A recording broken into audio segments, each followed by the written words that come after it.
Showtime host at Vice ganda. Pinagkaisahan si Kim Chiu sa concert.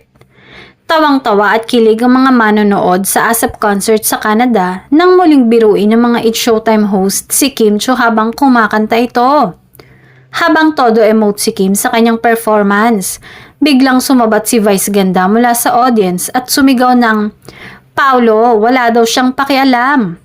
Halakhakan at hiyawan agad ang mga tao, habang natawa na lang ng todo si Kim at hindi makapaniwala sa pangaasar ng kanyang Showtime family. Kasama sa mga tumatawa sa gilid sina Jong Hilario, Vong Navarro at Ann na panay din ang kantsaw kay Kim matapos ang sigaw ni Vice. Samantala, makikita naman sa kamera si Paolo Avellino na nakangiti lang sa likod ng stage, na lalo pang nagpasigaw sa mga Kim Pao fans.